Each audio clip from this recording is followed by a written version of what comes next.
Hello, viewers. Hello. We have a cool show today. We have Hello Uncle Foreigner on. We're having a bit of internet trouble, but we're gonna get that all set up in a little bit. So,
hey, hello?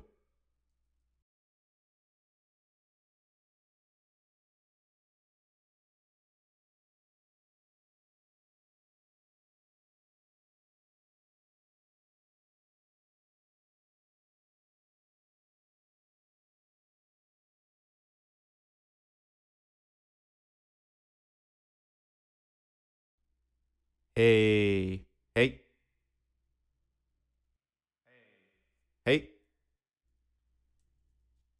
hey, hello?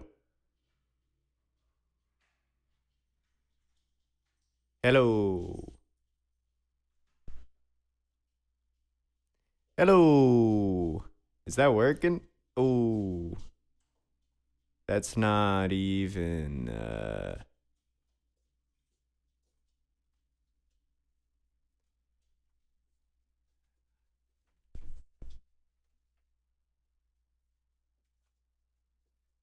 Oh, oh, oh. Now, now,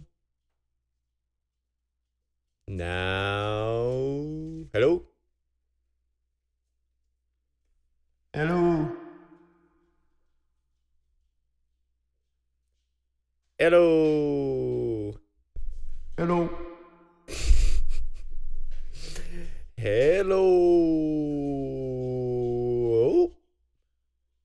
My voice isn't even. What the fuck? This is very good. Good on us. Hold up.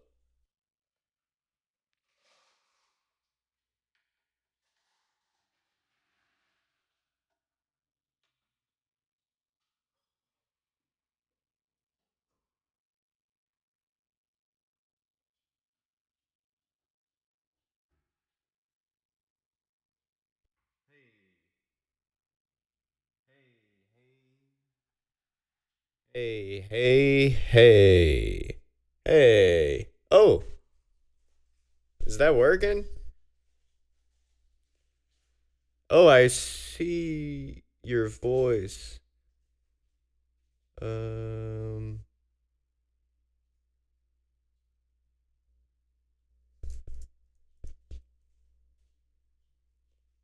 hmm.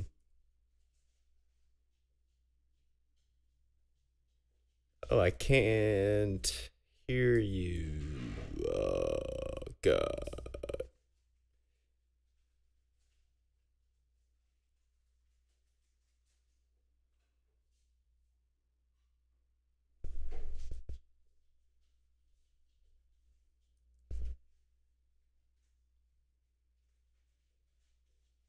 Do, do, do, do.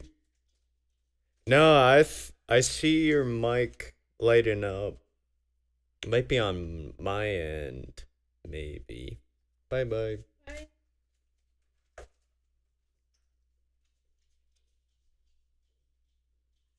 Hmm.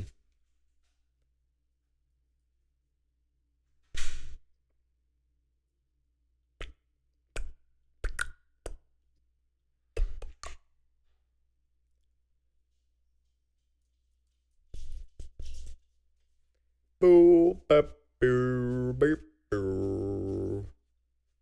Scooby-Doo, burp, burp, burp.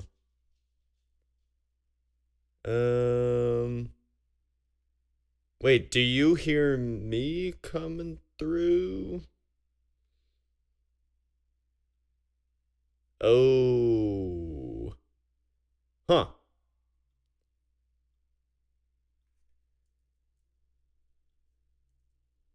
Okay. Let me figure this. Fuck.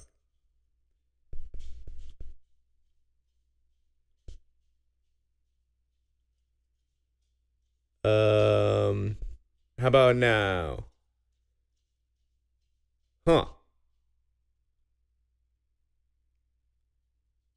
That's just not coming through, is it?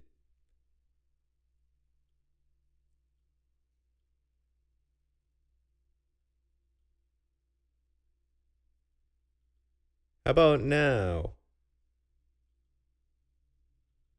Now? Oof.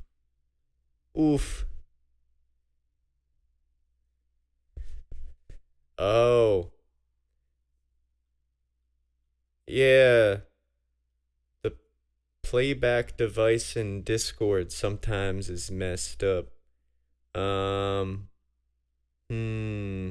Yeah, maybe check that. We'll get this going.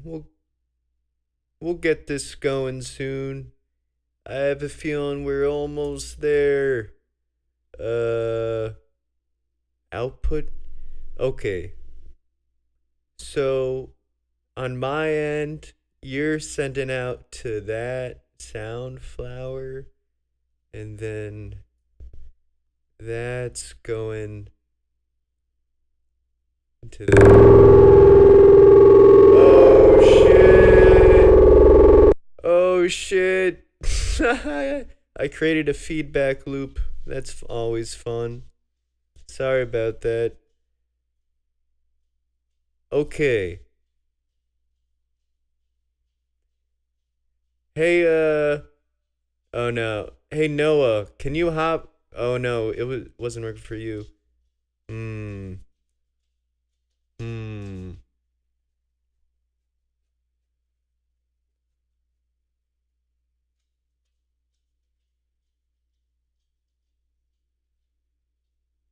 Um. Here, maybe check your. No, I see your voice lighting up. I should be able to hear it, I think. But check your output device. Um. Or your input. No, your input seems to be working. Maybe change your output device. I don't know. I feel like it should be coming in. I think I have everything good to go. Could be wrong though. Discord. Gotcha. Gotcha. Um. Hmm.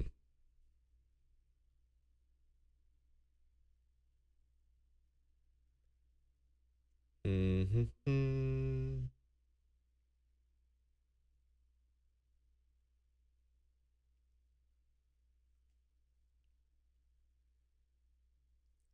Boo boo boo boo.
Okay, let's. I'm going to. I'm gonna change some stuff. I'm gonna make it the output. I'm gonna do through my laptop to see if I can hear you. Okay, so I did that. Uh.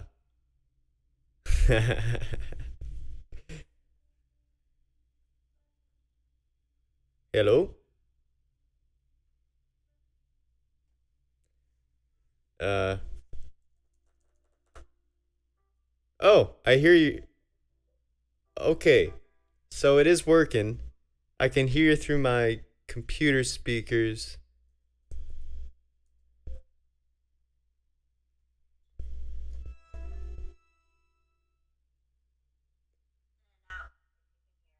Oh, yep, I can hear you, but it's through my laptop speakers. So I'm going to try that. Now it's coming out of there.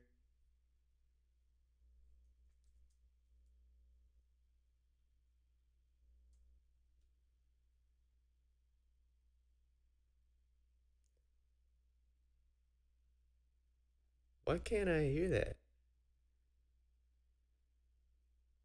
The heck?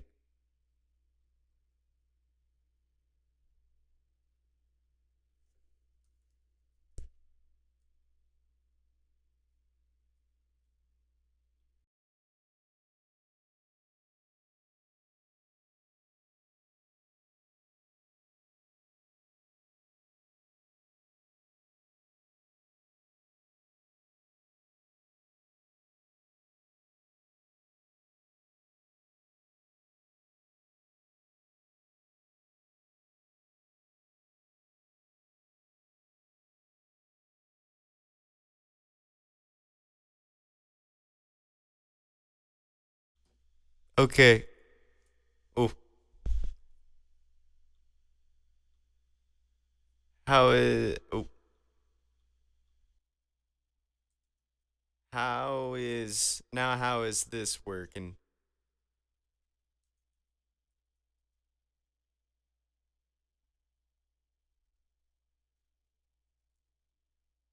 Huh? Huh? And then I go there, and then I. We can hear How's you that? there. Oh no.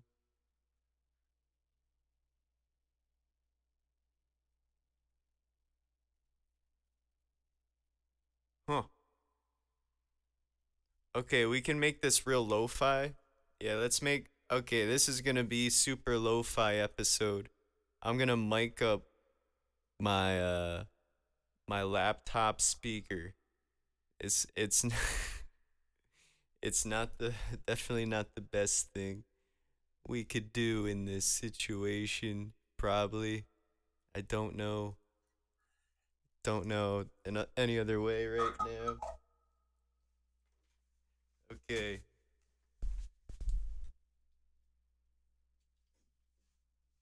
Boop, boop, boop, boop. Getting a mic. Gonna put this mic on my laptop.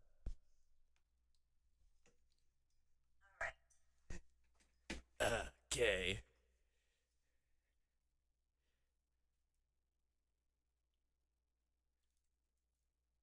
Do do do do.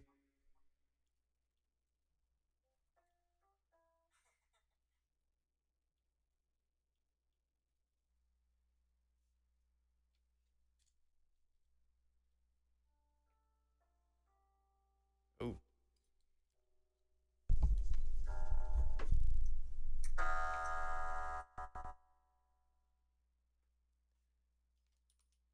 that is.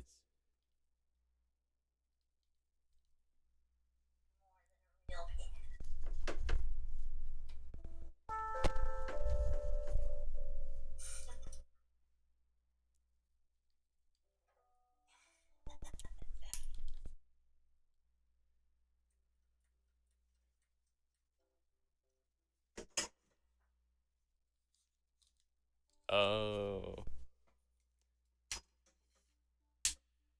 there we go.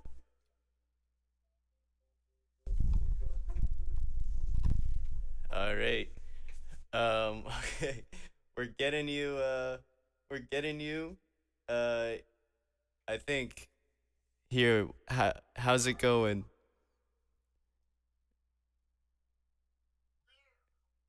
okay, but you do still keep cutting in and out. Oh, okay.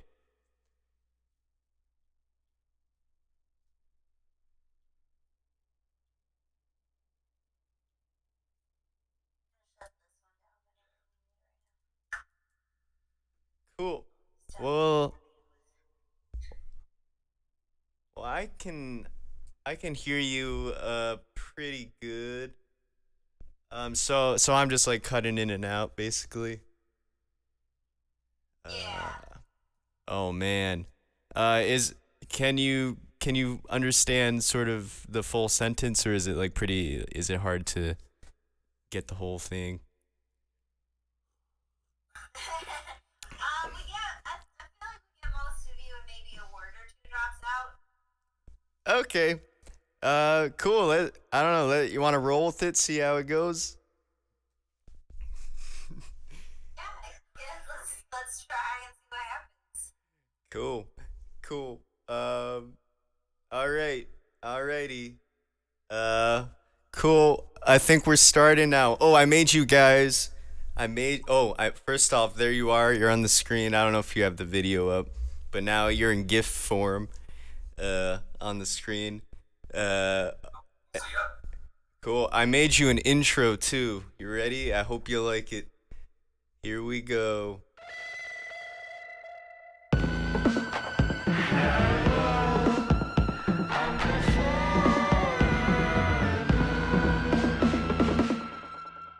All right, there's the intro. So, hey, this is cool. This is cool. We're talking. We've sort of been following each other on the internet for a while. It's oh wait, I'm going the wrong way.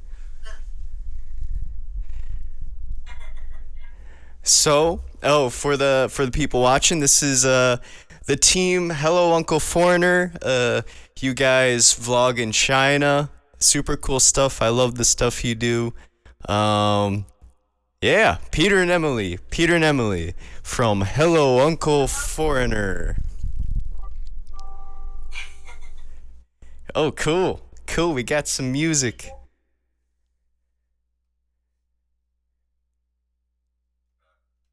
Yeah, Peter has his keyboard all set up Oh, awesome. to get drama. Cool. Cool. Cool. They quiet. Oh, you guys quiet. Quick, play Freebird.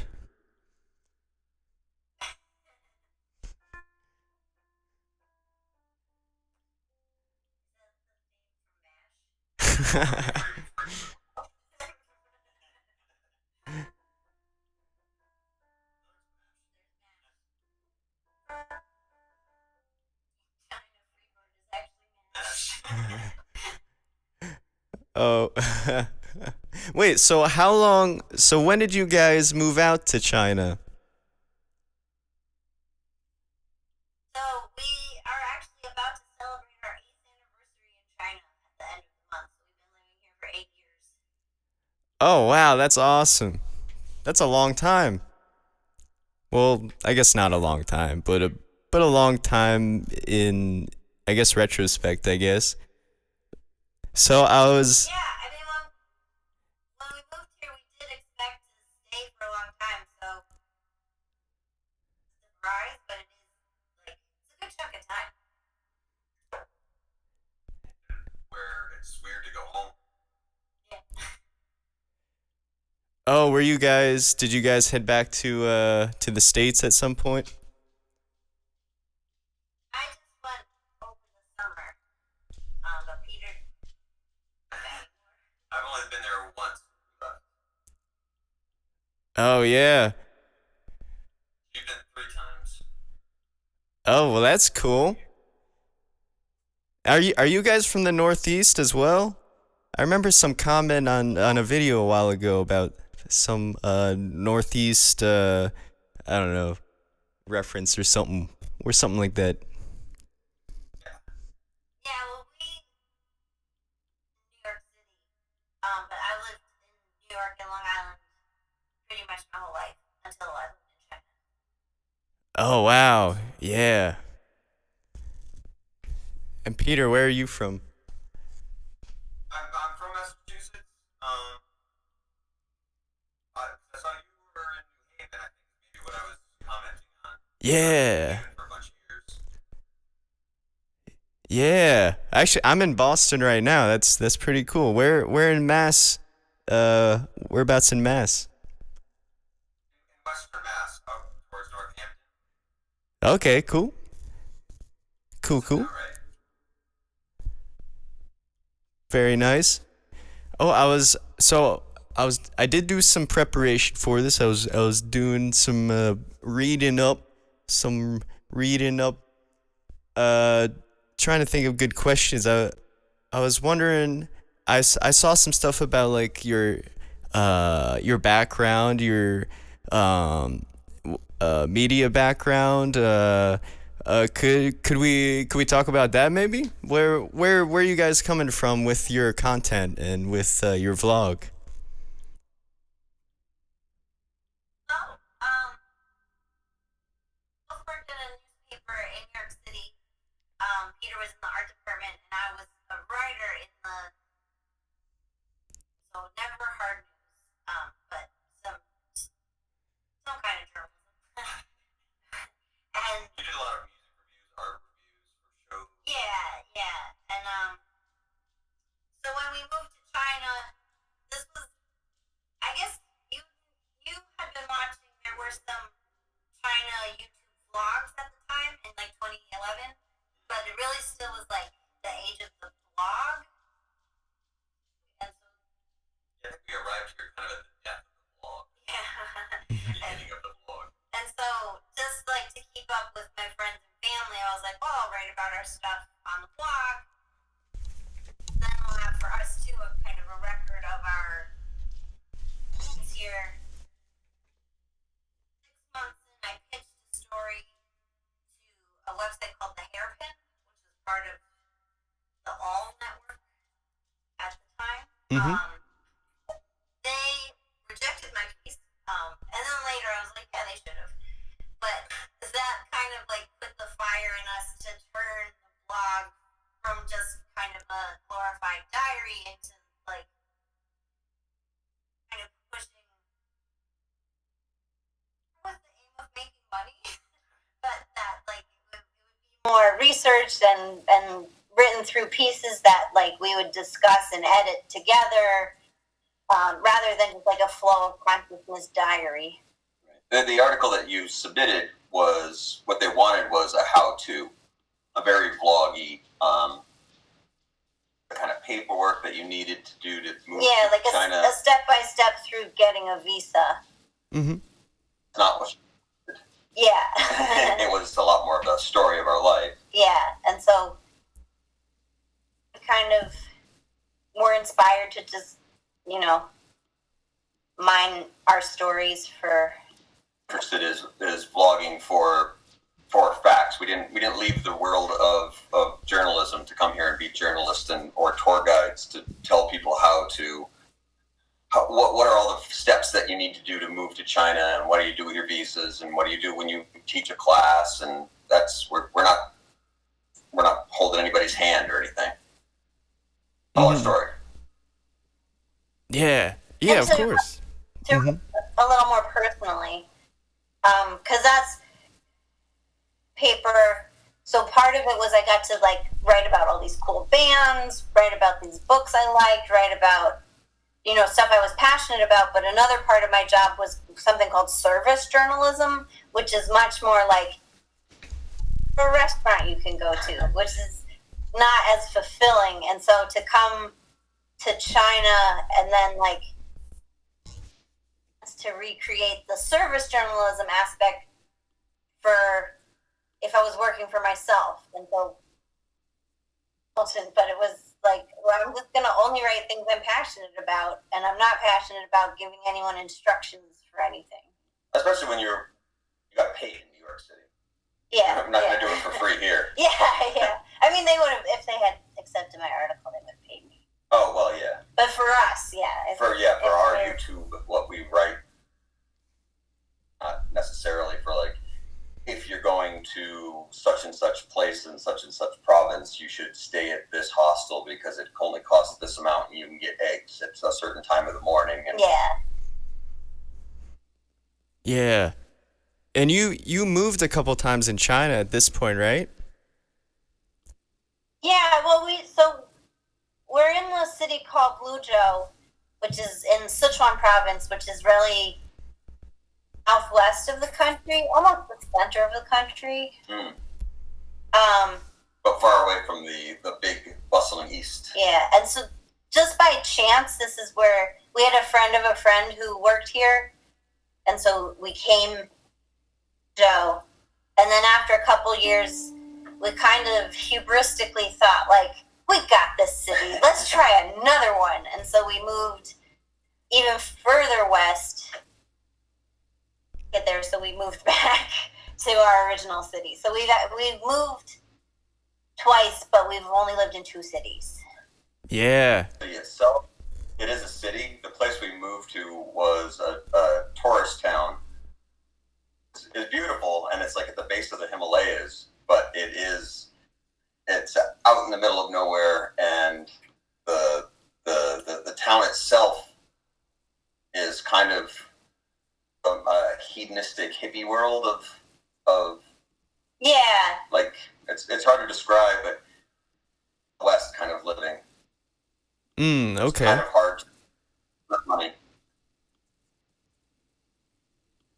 was cold and weird, and we didn't like it. Yeah. So we ran back to this old town because we liked it so much. Yeah. What's your favorite part about? Oh fuck, my audio is being weird. Anyway, what's your favorite part about this? Your city that you're living in? Luzhou, is that right? Luzhou. Luzhou. Oh man, that was bad. Well, You go. I like it. I'll just speak. Don't speak for me. What I like about it is I do like living in the city. Like, we lived in New York City, so I like the Chinese cities are overwhelmingly giant. So as a smaller Chinese city is still almost 2 million people. But it's a smaller city, so it has a little more charm, and people are a little more open. I even consider it like a third-tier city. Yeah, we're small potatoes. But the people are really friendly, and they're excited that we're here. And a little bit of that is like Shanghai and Beijing and all the big cities have a lot of foreigners, but our city has like 100 foreigners, so we're like, we're treated really well here through nothing that we deserve, but it's nice to enjoy that. But yeah, the people in this province are really, they're laid back and they're really friendly. And for us, they're super, super friendly because everyone is just happy to see us. A lot of times they want us to teach their kids. But in general, like, everyone is super sweet to us. No one's ever been like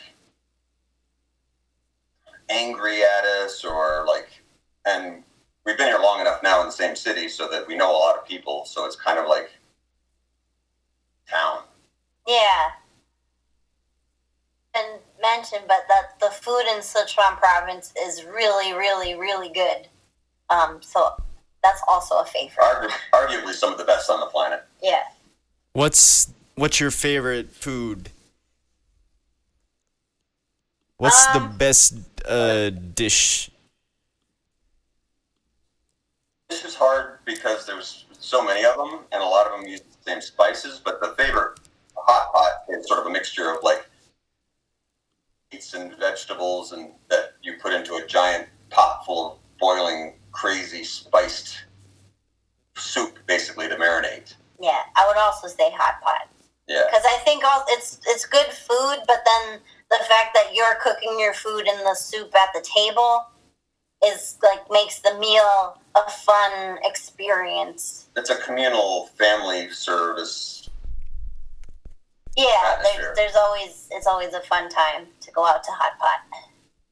And we're lucky in this city, even though it's big, we're in the countryside, so like we're just like minutes bus ride out to the middle of farmland, and that means climate around here is everything is just super fresh. The fruits and vegetables are just insanely fresh, and the meat is always, you know, straight off the pig. And That's awesome. That's awesome. So I was really curious about your transition from, I guess maybe the first like couple weeks. How was that for you going from America to China? I feel like that'd be a huge change that you'd have to get used to, your own trials and such. yeah, Yeah, I would say it was like to wake up on the other side of the planet, because at the time we jumped into this and we did our research at home, like what China is going to be like, what's the weather like, what's for about a year, Yeah. we did research before we came. but then like actually landing and everything was just so The research different. didn't help at all. Yeah, and we didn't know the language at all. I think it's really hard. Mm-hmm. But like we had our bosses and our colleagues at school help us out, and anyone would try to help us out if they saw that we were struggling. Mhm. But it was just like, I don't even know how to describe it. It was just like sensory overload, because also China's really loud. Really loud. So like literally you'd be walking down the street and you'd hear just all this language coming at you from store PAs, from other people, from vendors yelling. Construction. So it was like really overwhelming in the that's beginning. the best word, is overwhelming. And then, especially, at least down in our area, there is communal. So even if you have a large area, a large open space, everyone congregates in one tiny little cluster. So you're always just filled with noise and tons of people, motion all around you every time you leave your apartment. So it was jarring to the point of sometimes you're just like running back to your apartment going like, thank God, I'll try again tomorrow. Yeah, and we ate at the same restaurant every day for like a year and a half. Yeah. We knew what we could get there, and we had no confidence that we could get food anywhere else. So it's some like coping mechanisms to just kind of like learn what China was about little by little, but it was for a challenge. Like this was totally voluntary to move to a place where we'd be so isolated. Both of us have been in places. You've been out throughout Europe, and I've been in South America. And I think because some people do move to China and are just like, kind of, they leave and go home and are like, I'm never going back. But I think because we came together, adventure together, that we didn't understand anything, rather than like making us feel desperately lonely. Yeah. Where things like do get overwhelming, and you know, and still to this day we still get upset by things don't work the way that we want them to, and there's no reason for us to believe that they wouldn't work the way we want them to, and we get upset. But at least we've got each other, so that we can kind of like look at each other and like laugh, like, well, that's how that went. Yeah. We'll start over again tomorrow. Yeah. Well, that's great, and I'm assuming now. Oh, I'm assuming now, but I'm assuming you guys are married. That. Yeah. Hey, We got married before, but just by a year. Yeah. how long Yeah. have you guys been together? So yeah, we've been married 9 years, and we actually didn't before we got married, but we knew each other for 8 years before we got together romantically. We worked in the same office in Manhattan, so long time. That's great. Oh, I love the keys that went with the long time. So, we have a question from Noah from Be Back Whenever. So he said, so you speak Chinese? How well do you speak Chinese now? Dazzle us. Yeah, 我会说中文. I speak Chinese to a serviceable point where I can get around like any kind of in the city situation, and I can have like very shallow social conversations. But if anyone wants to talk about anything deep, then I'm out of luck. And by deep you mean like academically, right? But not necessarily philosophically right. About their life. Well, like you can go to the store and you can buy things. Yeah, I can exchange factual information with people. You can order stuff over the phone, mostly. Sometimes on the phone. The phone is tough. Yeah. Before we came, we like got a DVD from Netflix that was like Learn Chinese for Babies. Wait a sec. DVD from Netflix? When was this? Oh yeah, this was a long time ago. We're kind of old. But it was like Learn Chinese, and we put it in, and then we're like, we're never learning this language. It's too hard. But then part of our goal of coming to this place where there's not a lot of people spoke English. Now more people spoke English. In our city. Mm-hmm. Was that I would be forced because I'm somewhat shy, and so even still to this day, if someone lets the conversation continue in English, then I'm like, oh, okay. But moving to this area to actually learn the language, which was really helpful for me. And it's tough because there are different local languages. Is different than what everyone's speaking outside too. And here I would say the local dialect isn't so far off from standard Mandarin. Okay. I have a hard time speaking to older people because their accent is just so thick. It's funny because a lot of times, because the kids study Mandarin, they'll translate to their grandparents what. Yeah. Like, oh, okay. Station where it's Chinese, and then Chinese. Mm-hmm. Yeah. Well, actually, my family had 2 exchange students from China while I was like in high school and in middle school and whatnot. So I learned some words. Do you want me to? I want you to see if I got it right. All right. Sure. All right. Here's what I learned. Wo shu bandan.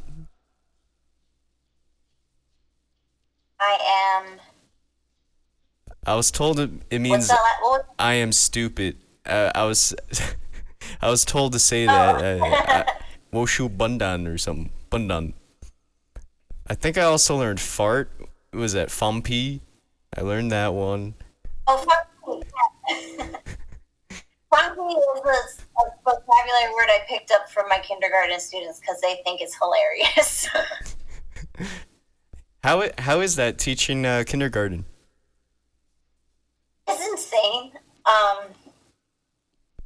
Kids are very cute, and it is like the way they learn languages, their brains are still so plastic that they pick it up in an entirely different way than older kids and adults. And they're also young enough where they barely speak Chinese sometimes. Yeah.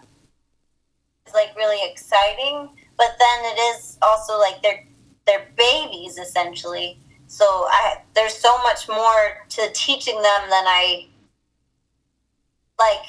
we all take them to the bathroom together because they can't just go by themselves. They're too young. Mhm. So we have to like line up and go through the hallway, but they don't know how to line up because they're like 3 years old and they've never done that before. So I had to figure out how to teach babies how to line up, which was Yeah. wild. Yeah, that. Secondary, our first 4 years here, we taught high school. Oh, okay. Yeah. That'd be different. How does that compare? I mean, as both, all experiences have their ups and downs. I mean, teaching was a means to an end of us coming here, but then it turns out I actually do like teaching. Oh, that's great. So the older kids are conversations with them, which is more interesting. And I think because Peter and I were outsiders to they would tell us like all kinds of things, like Stuff they can't tell their teachers or Yeah. their parents.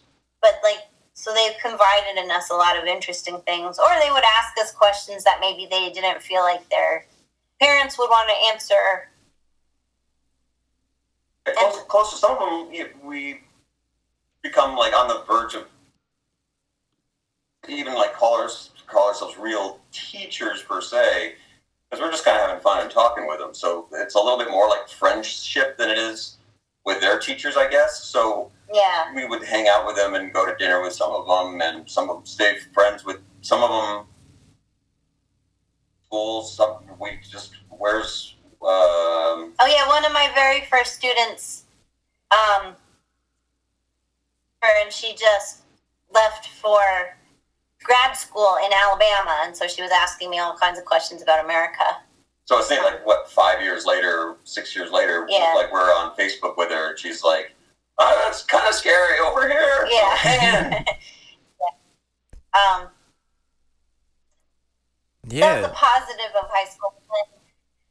The Chinese education system is known for being like really stressful and really, it's much more intense than American high school is. And so the kids, wasn't so happy to see like they're living with so much pressure.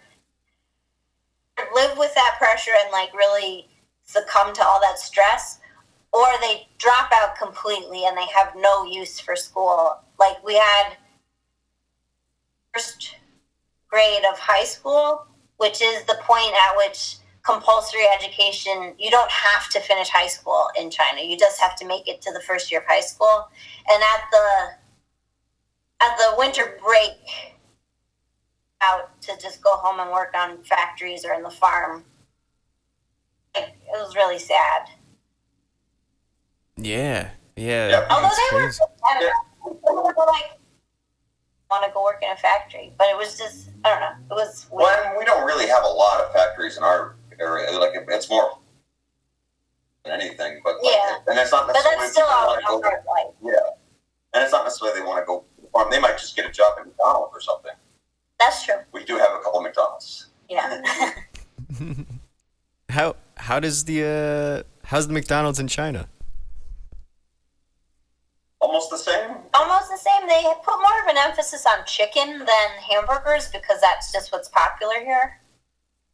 Shrimp on something weird. Yeah, so we get like different specialty sandwiches that I don't think come to America.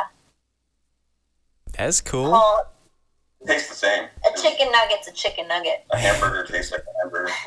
It's funny because sometimes, because cheese isn't popular here, so sometimes I get a cheeseburger and you can see like families like scooping all the bread and cheese off just to eat like a McDonald's patty. Yeah. Oh wow. Man. McDonald's. McDonald's, we have a Pizza Hut, we have a KFC, We just got a Burger King. just got a Burger King. Oh No- yeah. Any Starbucks. Taco Bell? Although we do have one Mexican restaurant in town. It's a chain that's throughout China, but it's started by an American here. It's called Pete's Tex-Mex. Yeah. And it's it's kind of like a PT's or a Margarita's or Chili's. Kind of like American, Italian, Mexican hamburger. Yeah. Yeah. Hey, sticking on the food topic, because food is good. What kind of foods do you normally make, like, at home? Like, what's a normal sort of meal for you guys? Well, we actually order a lot of takeout, but Peter is the cook. I don't cook at all. I used to cook a lot in New York. The food here is like, I mean, we really are like in a culinary capital of the world. So I feel like trying to make Chinese food when I can go downstairs and get like 5-star amazing stuff on like, I mean, it costs absolutely nothing. Like an elaborate dinner for us would maybe cost like $5 at home. Yeah. With exchange rate. Yeah. Well, what kind of takeout do you guys get? What's the best thing? What's your favorite? Well, there's two factions. One is this Pete's Tex-Mex when we need a sandwich. Mm-hmm. Yeah, when we're craving American food. But well, we like. It's hard because. I'm giving you the tough questions.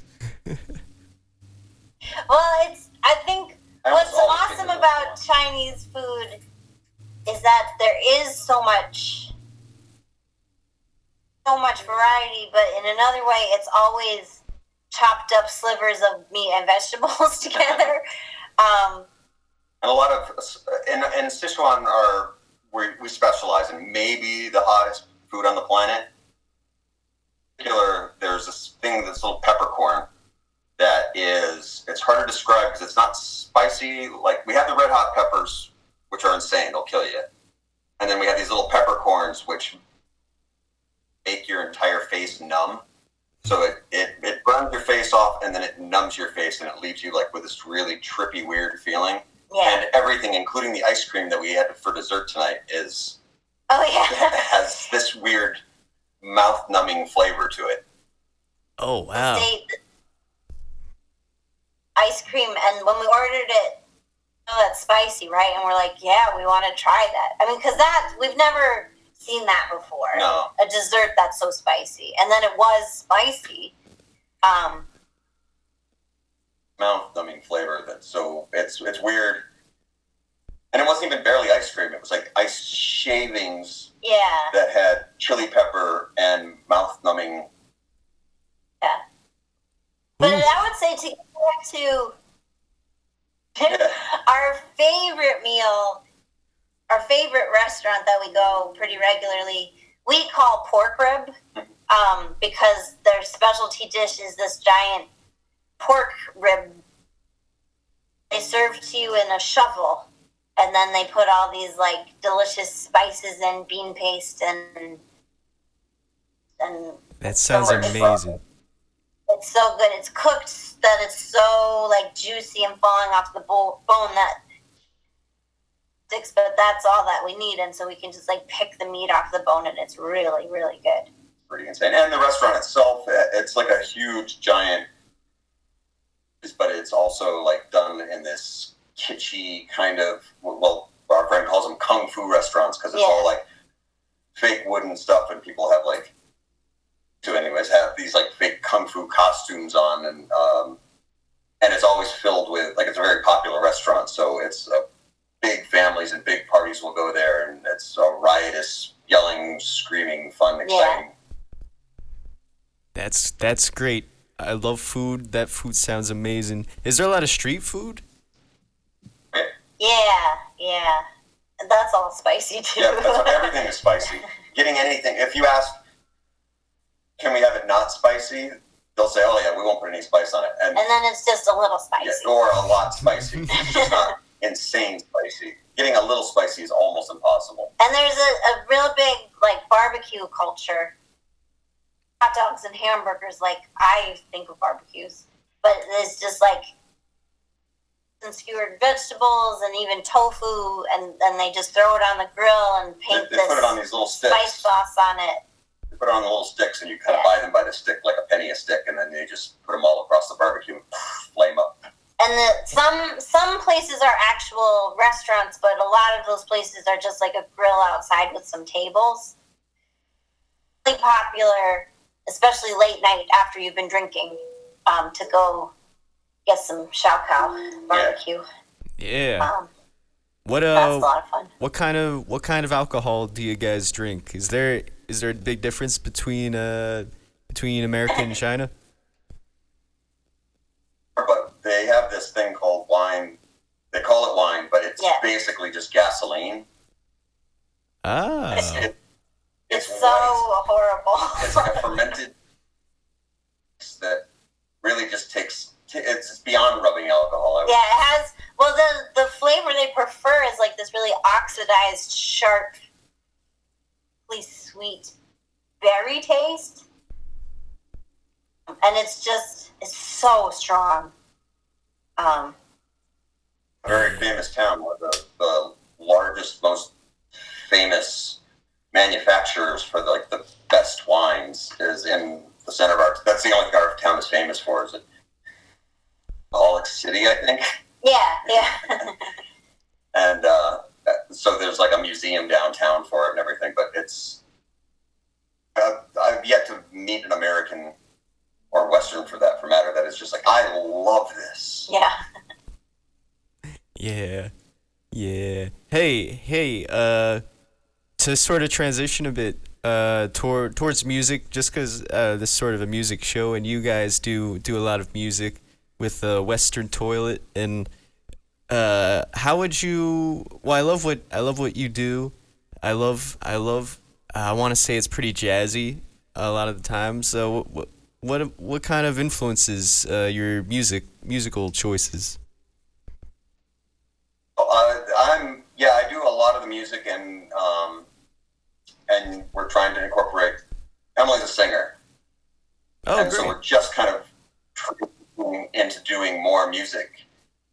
I've composed all the stuff for our videos in the past, but I come from college indie rock stable of. I was in bands in school, and we toured around the East Coast a little bit, and with a few people, nothing you've probably heard of, but what was your name? I always love hearing the band names.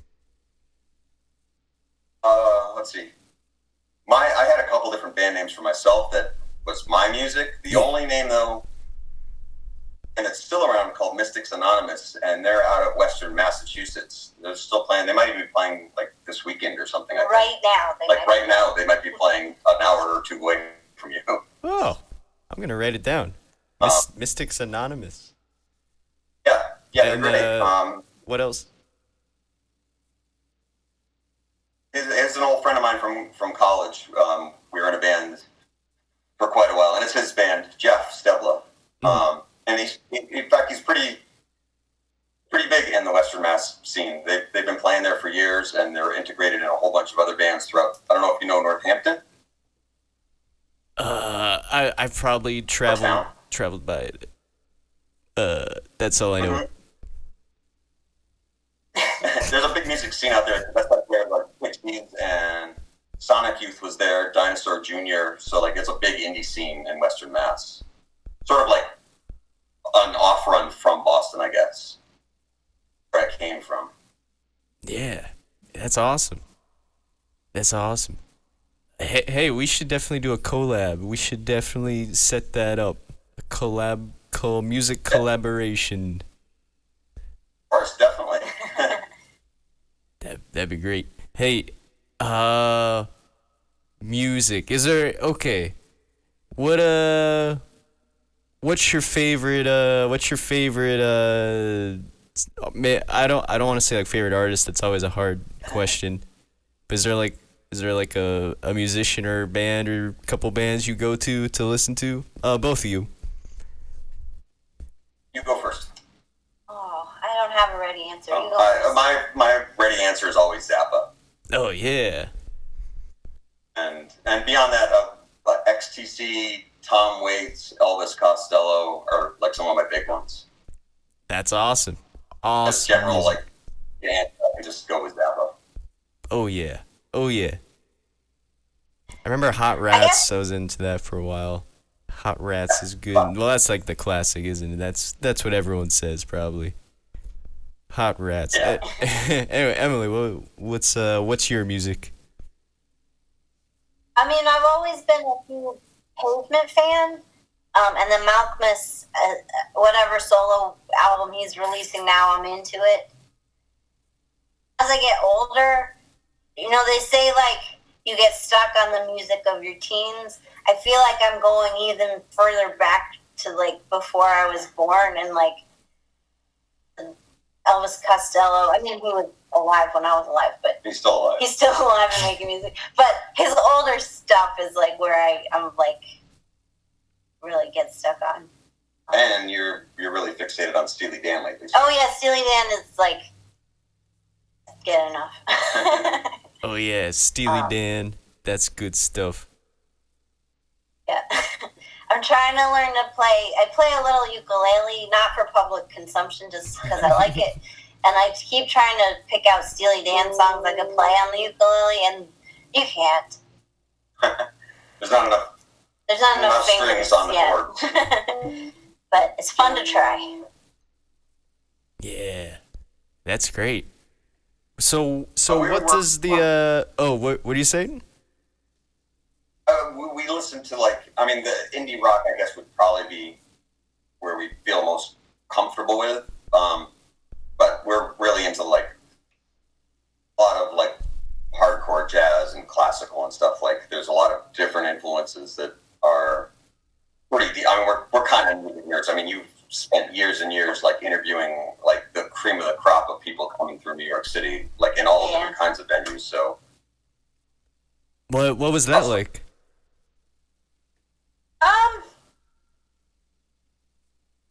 It was fun, and then turned out making liking music my job made liking music a little less fun. So I mean, it was really interesting. I got to talk to a lot of interesting people, and then I got to talk to people interested in. So just for me, I felt like this is such a bratty answer, but like getting to do that made me wish I hadn't done it, because now I have like a harder time just like sitting back and listening to music in a relaxed way. Yeah, you had to like listen in like a sort of analytical way, or like a way Yeah, to. I would say that. you just had so many submissions like every day. Your desk was just piled and CDs Yeah, from all yeah. over the world, and a lot of them would fall onto my desk, and I would listen to them. And I'm like, "You hear this?" And you're like, "I don't have time." Yeah. I felt like having to formulate a definitive opinion.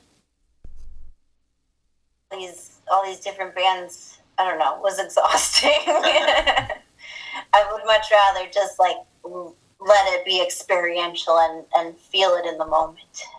Which is an interesting thing of being over here, because we don't. I mean, it's a little gamey as to like how easy it is for us to get, but we do roughly what's going on in America, and it doesn't quite come at us, especially working at a newspaper, as hard and fast as like who's the newest hippest band coming by.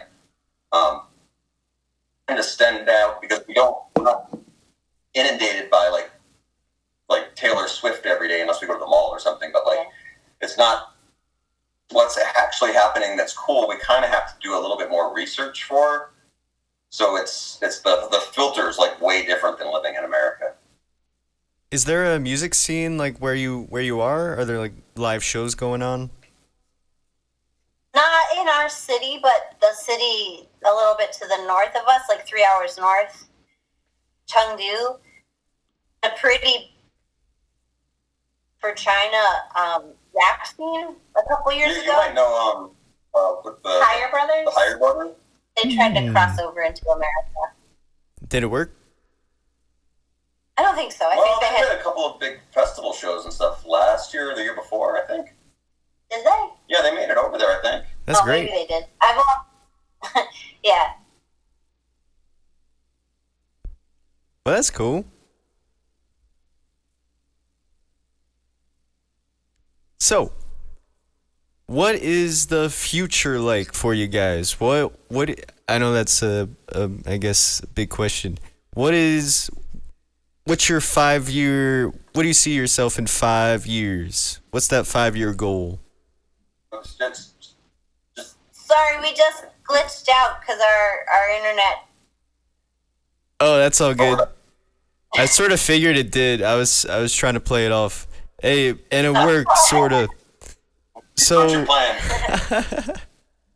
yeah, so your guys' 5 year plans. Where do you see yourself going? Do you think about that a lot?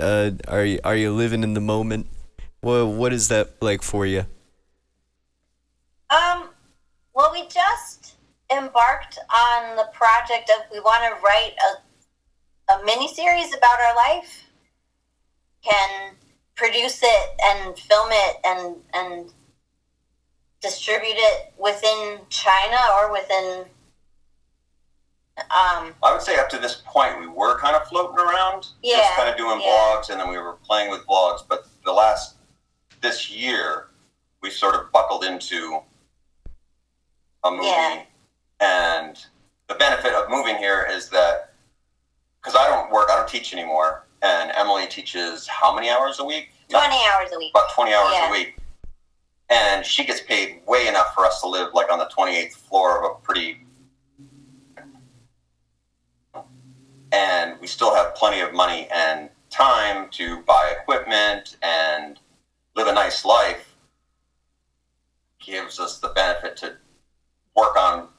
Right now, we're working on a script. We're just going to go ahead and make and produce ourselves because we have the money by living here. That's so it's great. a long-term plan. It took us a while to get here. Yeah. So it's a Definitely mini not. series, like sort of like based off of your vlog. Is it going to be a different style? What's sort of the vision you guys have? Well, if you want to talk about it. Yeah. Well, originally if the two of us kind of did a dramatized version of our life, but we're not good at acting. So as the further we got into what kind of stories we would use, we need to have real actors do this. So it's in the end, it's turned into fiction stories, very much inspired by our own experience, but on the level of like an actual sitcom rather than a vlog. Which it's a big swing. Oh, things like with smaller networks like Hulu or Amazon or whatever is happening. I don't know what's smaller things now. Vimeo. Vimeo. Yeah.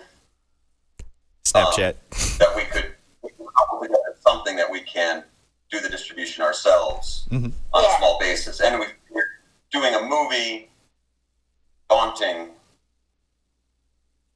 information that we've gotten it down to 6 half-hour episodes. Yeah. Oh wow, that's awesome. Yeah, it's a lot of fun. And we're still in the early stages of it.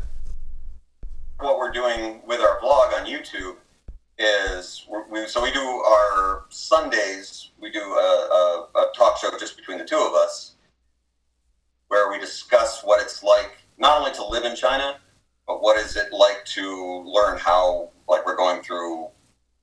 You're doing all the studying of how you put together a script. And Yeah. The different.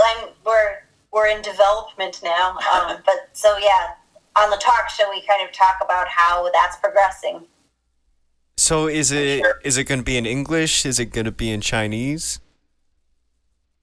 It will be primarily English, but it was really important to us to have Chinese characters and represent the diversity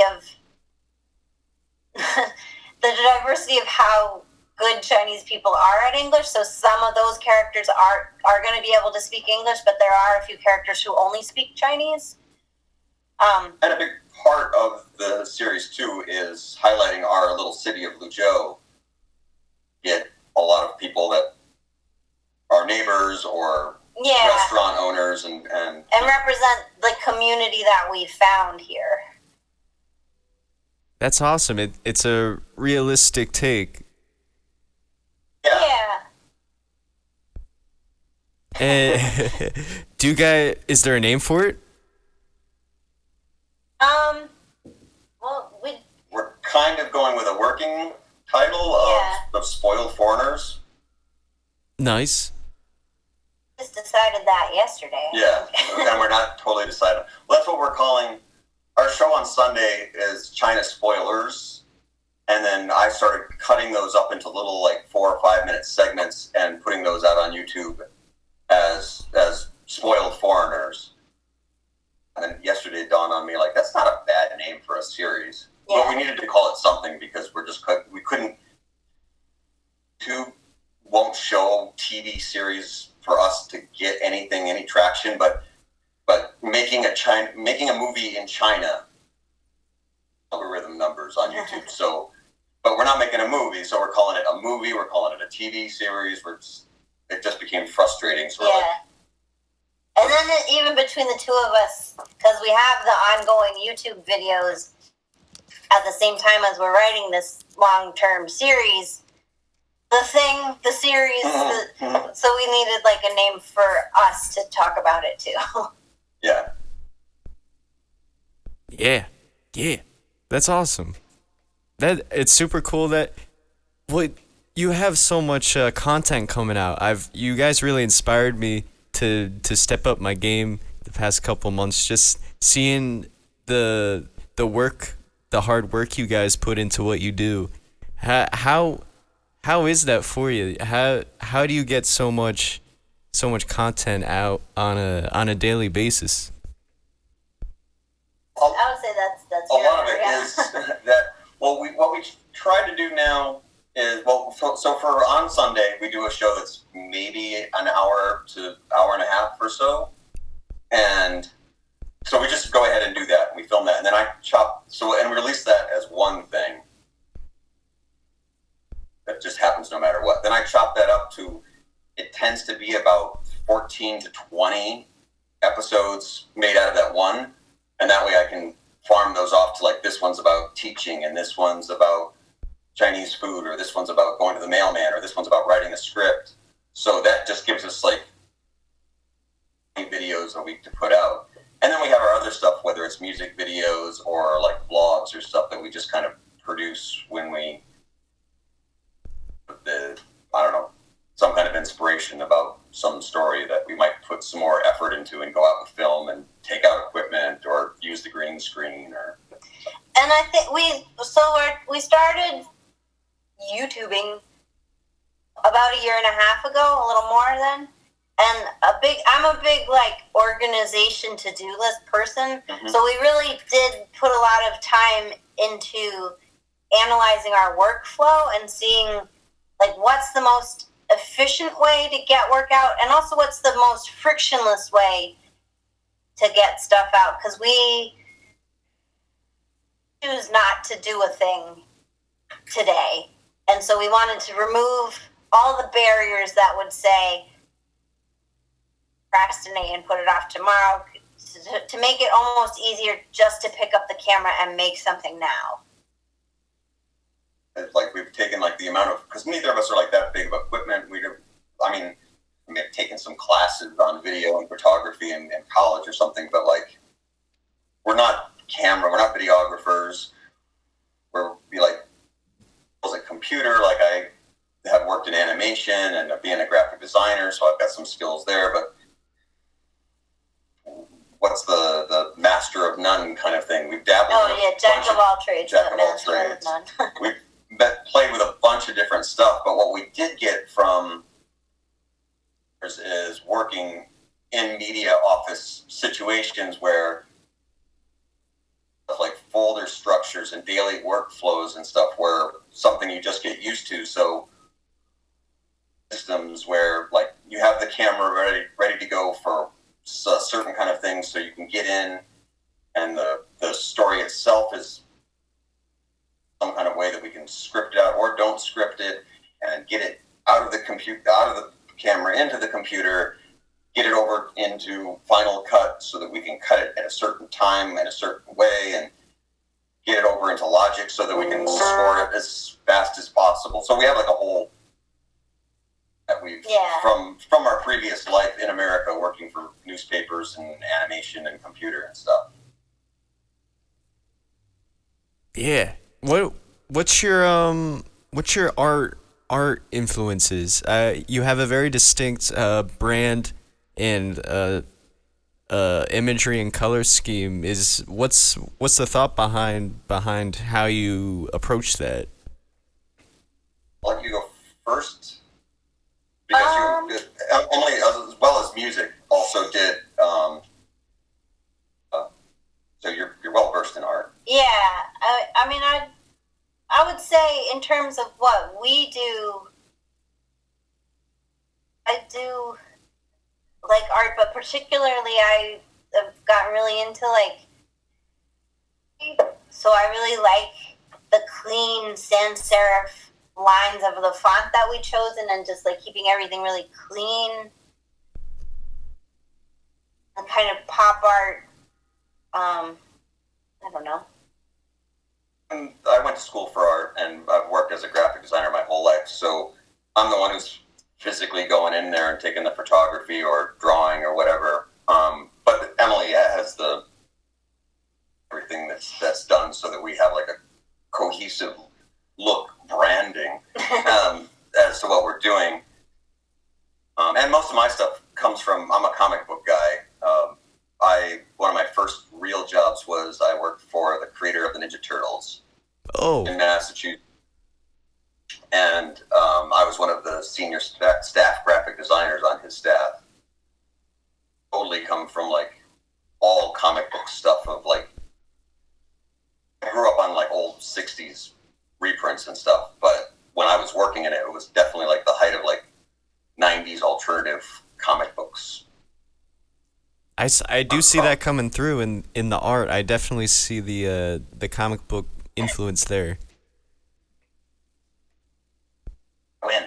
And I think also like the bold colors and the simplified color palette and the clean lines. I think that's very, very comic booky. Oh, also, I'd love to talk about the giraffe character as well. I was sort of hoping the giraffe character would be talking on the show. I wasn't too sure what would happen. But I should have. Didn't even think of that. Yeah. The giraffe costume is actually, like, we did a Halloween event at school, and so that's why I bought it. Costumes for women are always, like, sexy nurse or blah, blah, blah. And not only, like, that's not appropriate for kindergarten, but I'm not interested in that. So I had the costume. Like, where we started was I was kind of an actual vlog host, and I really didn't feel comfortable with the straight to camera claiming of authority on China when I'm not a Chinese person. And I've lived here for a while, but I didn't feel like my place to explain China to the world. And that I was not comfortable with that. So we were kind of brainstorming different ideas of how to move away from that as the feeling of what we were doing. yeah. How did we think of doing that? I think it was that We were just goofing around. you and like, had used it for Halloween. Well, because you were uncomfortable just being yourself, and we just joked that like, yeah, we just put the costume on, and you just kind of like. But then we got into talking about what kind of character the giraffe would be, and actually building that, and who to base that off from. Because we were doing like some kind of channel announcement. We wanted to. It was like we were changing what our channel was called, so we were changing the address of our YouTube channel. But we didn't want to just make a boring. Here's the info.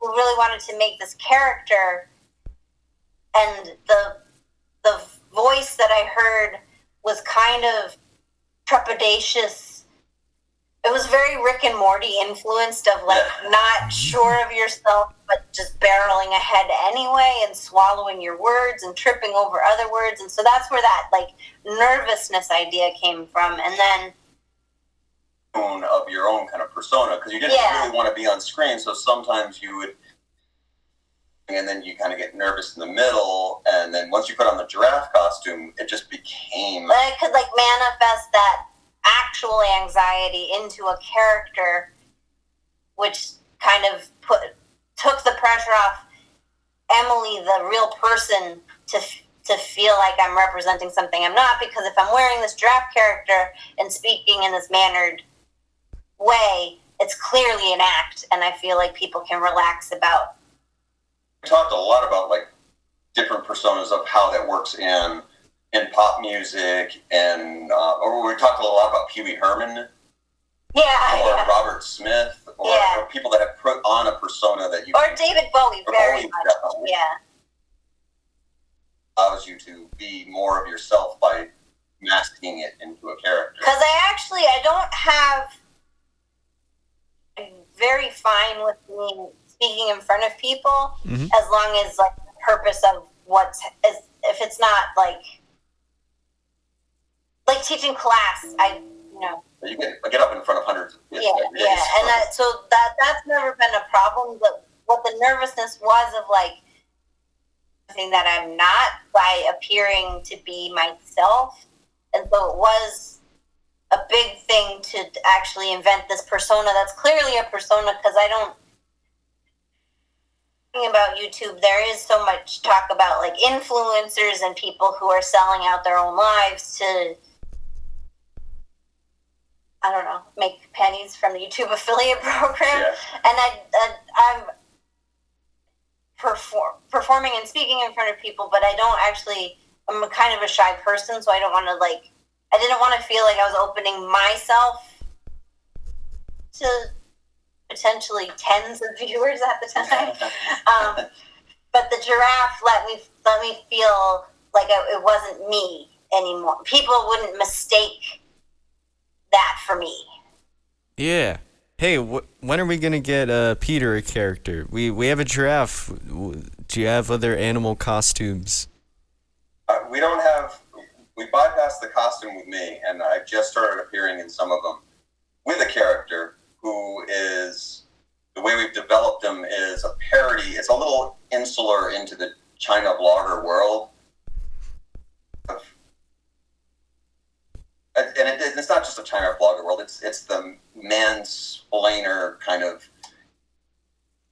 to like red pill you and tell you that he knows everything about everything and has it figured out. So we've developed a character where I play this mansplainer about China who knows everything about China and knows where to get the best haircuts and the best meals, and so we're doing that as a parody video of person. Tends to just be really what in our genre, the China vlogger world, and I'm guessing like a lot of other ones, is kind of like a ghetto of travel expats that like want to jump off something and tell you that you don't know how to be Chinese or something, or whatever country. More Chinese than the Chinese has been an expat stereotype since like foreigners have come to China. Yeah. And so that's kind of. Oh, but in those videos, Peter's wearing one of those jackets that's like very traditional Chinese jacket, and these things like, I know better than Chinese people. This is what China's like. But yeah, he's not in an overt costume. Right. It's kind of it's a costume persona where I know it all, and deliberately the information that I'm giving you is we write a script all ahead, and it's absolutely absurd. It's like, if you're traveling to this area, make sure that you bring something, but it's the worst information because it's insane. Yeah. That's awesome. I love how you. Well, obviously, what you do is very real. It's very your lives, but you also take a whimsical type of approach to it all at the same time as well. I love it. Oh, thank you. Yeah, thank you. That's the goal. I feel like that fits in my life philosophy. I like writing like that because before I moved to China, my experience of life is that it just is like absurd. It's absurd that we all get out of bed every day and put on pants and go to jobs. But I find fun to like delight in that absurdity than like be cynical and angry about it. And so it is, our point of view is very much like the world is crazy and challenging and overwhelming, and isn't that so fun? That comes across. Yeah, because it really does. Part of us, I mean, we didn't know what we were doing to come to China. And so a lot of times it is like, well, why would you bother doing that? And we're like all inspirational about it. But we just kind of did it because why the hell not? Like, yeah. there's like the reason behind it is there is no reason and life is boring. So let's try and hard as possible, but we're not really like, so like it's things different because it's fun, not because we're like trying to challenge ourselves, but just because we're bored. Yeah. Challenge is like, we refer to sometimes our life as the China RPG of like, we've made our life into a video game where we have to go on these series of quests that some of them are important, but most of them aren't. But it's still like fun to solve that puzzle. Wander around town for a day to get like certain chops from different offices to verify that we don't have a criminal record from back home, or then it's absolutely absurd. The jokes that happen along the way that we're like, this is funny, we should write this into a script or something. Yeah. Yeah, we're getting a chat. I don't know if you have the chat window up, but we I don't think I do. we had Jamho. He's a YouTuber. He said, "What's up?" We have a YouTuber from India, Shiva Yangaham. He said he doesn't hear Asian accents. Please introduce them. That he's sort of a memer. So this is Peter and Emily, vloggers from China. There you go. Alrighty. We are American. We're not from Asia. Yes. From the Northeast. Wait, what did he say? He said wanderlust. I'm not too sure about that. That's someone who That's that a is. person. Who is it? It's a pretty common. And anyone who's in like a travel vloggy kind of does talk about wanderlust a lot. So We have this is a person that is that their name, or is that they're just typing in wanderlust for fun? channel. He said sup neighbors. He said he's in Afghanistan, actually. I got it wrong. I'm pretty sure he's lying to me, but he's in Afghanistan, he says. Then you are. No, that's cool. If he has a question, I'll let you know. He has good questions sometimes. But what let's see, what stage were we at? We were talking about stuff. What do you guys think about on a daily basis? What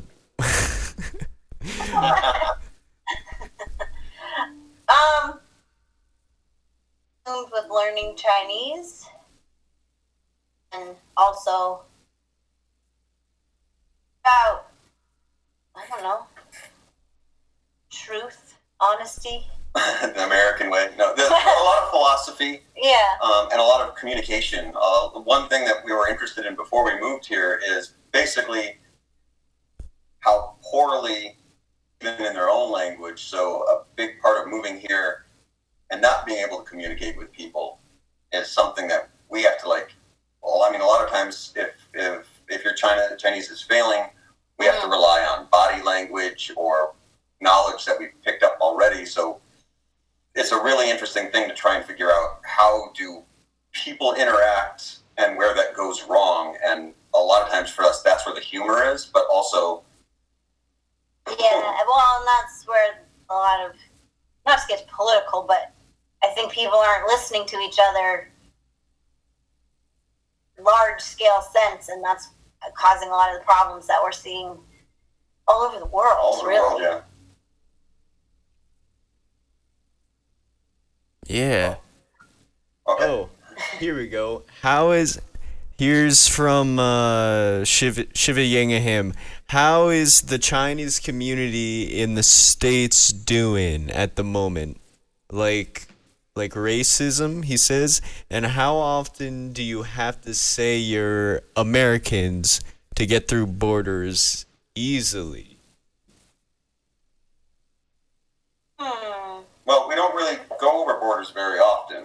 We're really in the center of the country, so like we're And we don't leave China that often. yeah. Again, we've been in the same city for 8 years, Mm-hmm. and we know people that are around us, and everyone they're excited. If they don't know us, they want to say like, "Hey, so where are you from? America? Oh, that's great." And really, Yeah. Yeah. But back to the philosophy. Can you go into that more? I'd love to hear more about that. Maybe is in terms of humanity, in terms of communication, what's the heart of it? Well, I think I'm working from a place where most of us are working from a set of the same motivations. We would need, our basic food, shelter. We need to feel comfortable. We need to feel safe. We need social connection. We need universal. We all have those needs. And I think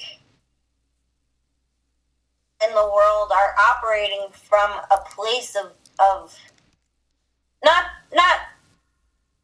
motivations are good, but everyone's motivations are understandable if you can look at their circumstances, and most people aren't trying to do evil.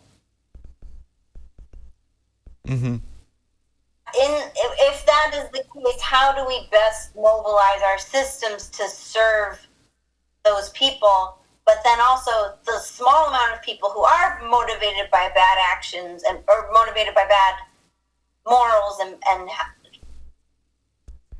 actions, how do we prevent them from taking advantage of these systems that we want to help people?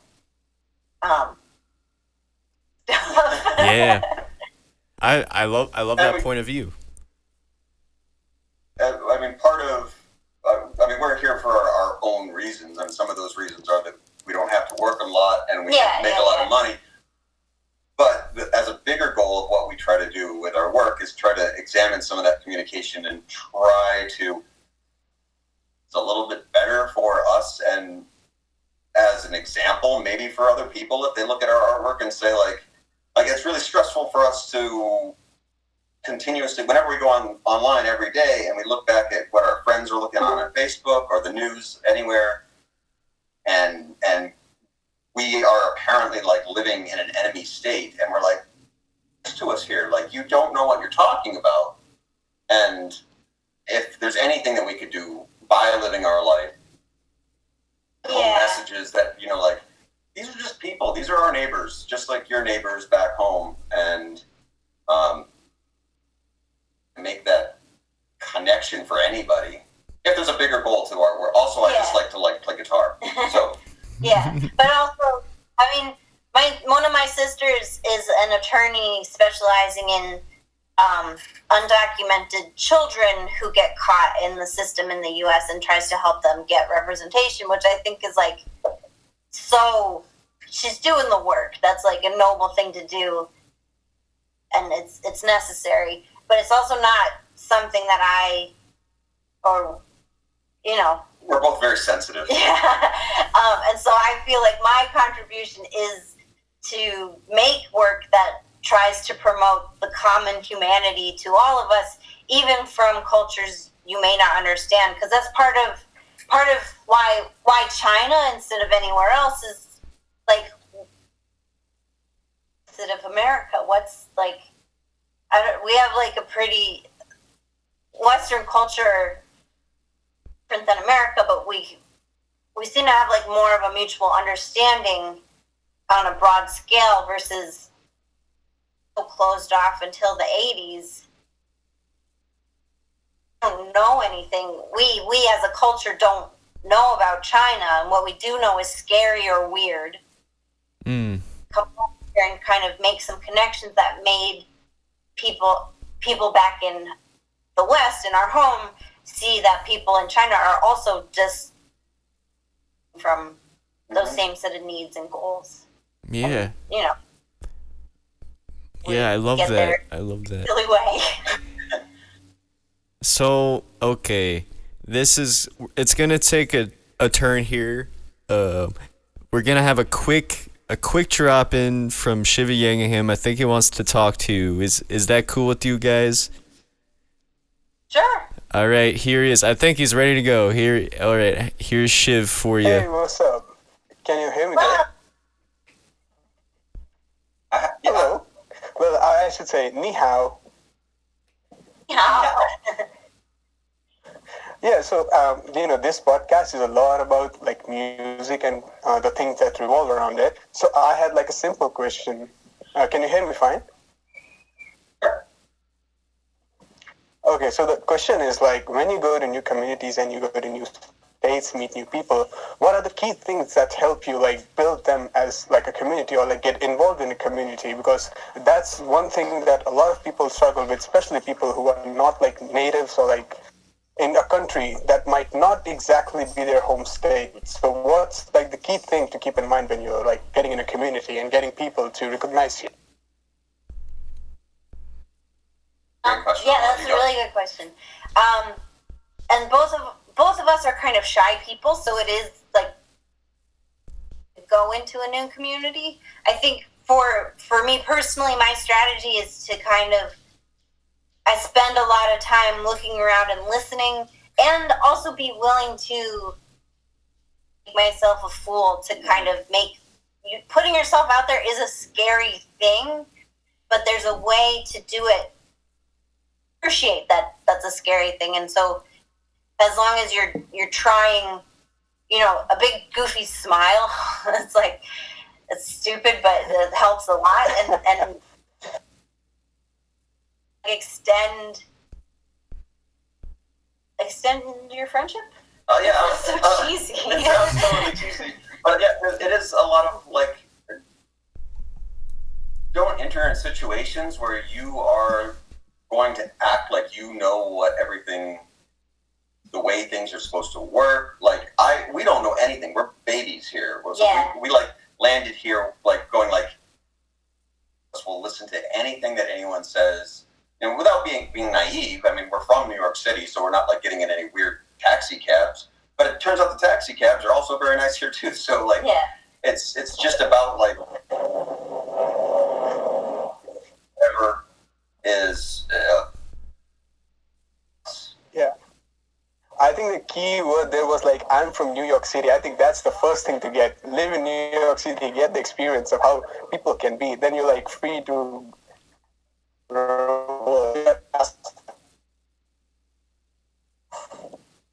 Yeah. I love it. Yeah, we lost you a little at the end, but I think New York is a good proving ground because it does like test the bullshit detector. Yeah. You do some situations, but also learning how to be open, I think, will take you a long way. Mm-hmm. And learning to tell the difference of what skill is needed. Mm-hmm. That was a great question, Shiv. I love the question. Hey, any last questions before I kick you off? Yeah, sure. Yep. Okay, so here's the thing. Like, when you go to a community, you're going to meet all sorts of people, like people who like you, people who don't have, like, any opinion about you, people who maybe hate you. Like, what is, or even how do you get to meet people who have the same, like, headspace as you and that will talk to you without, like, any holding back. They will just express themselves in front of you. And if you meet people like these, how do you make friends with them? Or, how do you make it that you get to be around those people rather than being around the people that might not exactly express themselves or like hide something or say something that's not appropriate around you? That's a question of life, I think. It's hard to find your people, and I think like Peter and I were lucky that we found each other. And I would say, being introverted, I've never really like 6 friends at a time. Narrows it down. Yeah, but yeah, I think I felt that. But in terms of like finding the people you resonate with, that. But Well, on the other side of not, and just hang out with the people who are not. How to phrase this? Don't hang out with. Don't compromise your integrity to hang out with people who do things you disagree with, and I think that's something with I'm more willing to. Of like when I was younger, I think I would hang out with people who maybe they would make like cracks or like do stuff that I'm like, well, that's not really what I think people should be doing, but like people, so I guess this is the best I can do. Whereas now I think I'm not feeding into that. If it is in the moment they say something racist or something awful that I don't agree with, I won't start a fight because I don't feel like that's productive, but I will at least like register. I don't think that's cool. If you're making a joke, I don't think that's funny. And then like this is from then on, stay away from that person. Even in a different, most of the people that we've met here in our own little city in a faraway land that we know nothing about when we got here, we can still pick up, again, the bullshit detector can be like, okay, this person's got a vibe around that. And as expats, like the people that we meet that are other foreigners from different countries, you can still pick up like these different, like this person seems like they're going to be a creep. Or this person's got some good points of a conversation I want to take towards them. Yeah. So, or even like, this person seems like a nice person, but I always have a boring time when we're together. Cut them loose. You don't have to don't force that. Don't make that happen. Yeah, there's only so much time in your life that you don't really want to a dick. Yeah. I think the get from that is don't like compromise your integrity, because it's the one thing that you have. Yeah. Okay, hey, that was. Uh-oh. Did we lose everybody? Oh, that was. Thank you, Shiv, for stopping by. Those were awesome questions, man. I hope you have a good rest of your day. Yeah, guys, do explain yourself. Like, how did you guys meet and like what's your channel about? Because I'd love to hear. Oh, how did you guys meet? I think he said. Yeah, Okay, and what's the channel about? That's the second part of that question. We can do the first part. Is that we met in the media at newspapers in New York City. We worked for the same in Manhattan. We actually sat right next to each other. Yeah. For 8 years. See that you're typing and it's not good. Oh. What we could do? We sort of already answered that, but I guess you can do a quick overview. Yeah. If you could describe it in 2 sentences, but here's the catch. You do it in a British accent. Hello. No, you don't have to do it in a British accent. But if you could describe it in 2 sentences, how would you do it? We make short videos based on our lives, living in a culture that is foreign from our own, make sense of that life. Is that? Is that one sentence? Or is that two? That's like kind of a lot I of think that was maybe two. 3. You get No, another just kidding. go. That's basically it. Yeah. We're not really sure exactly what we're doing, but it's our life as sort of introvert artists living in China, trying to not work for a company as best as possible. Yeah. That is admirable. I'm trying to get there, but I have to pay my American dues. Well, we did for a lot of years, so Yes, you know exactly. So, closing thoughts, because I'm gonna have to go to work soon. Fun times. What is one big thing you want to leave with the people listening? Is there a big thing or a small thing? It can be any size. subscribe. That's an obnoxious thing. Subscribe. Here, I'll say it so it sounds better. Subscribe to Uncle Foreigner's channel. I'm pretty sure I put a link in the description. If I didn't, I will fix that. Well, thank you. Yeah, thanks. Thank you for that. But on a serious. I think maybe this is cheesy, but make sure, even if you're having a tough time in your life, and going on, that's funny. Especially if it's a bad thing. There's always something funny about it that maybe can take you into a better place. Sometimes the worse it is, the funnier it is. Yeah. I love it. That's a great thought. Hey, this was awesome. Thanks so much for doing this. I know it's really late where you are, isn't it? Isn't it like almost 12 a.m. or something? But we're on holiday, so it's a holiday weekend here. We're happy to. Oh, that's good. That's good then. And have your stuff too, so it's great to finally we know your voice. Yeah. We watch the videos, but it's fun to actually have a conversation something that's more than just I know that guy, I saw his face. Yeah. Yeah, for sure. For sure. This is awesome. So thanks for doing this. Everybody watching, make sure to check out Uncle Foreigner's channel. This is super cool. Yeah, play us out, Peter. Here, I'll do a beat while you do that. Give us some jazz.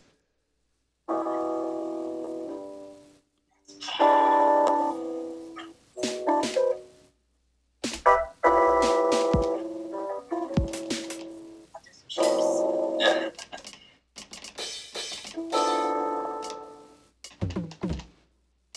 We have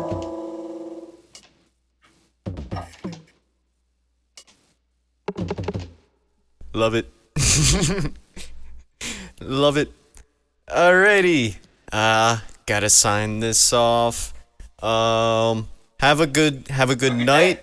Have a good week, year, day, month. I don't know. Make it all good. Noodles to you. noodles to you. Oh wait, noodles. I'd love to know about that real quick. Real quick. What are the noodles? They're varied. They're varied. There's more shapes. There's more seasonings. There's dry noodles, wet noodles. Regional noodles. Yeah. Noodles from the north, noodles from the south. They're coming at you from all directions. Fresh noodles. All the noodles you want. They're so good. Oh, great. Well, I'm glad I get the noodles then. Oh, $5 Comedy said he loves you. Oh, we love you. We love $5 comedy. Here's a song. $5 comedy. We love you. Go. There, awesome. All right, cool. Well, we'll see you guys. We should definitely try to set up another talk at some point. But Yeah, I'm bad at goodbyes. Alright. See ya. Good night.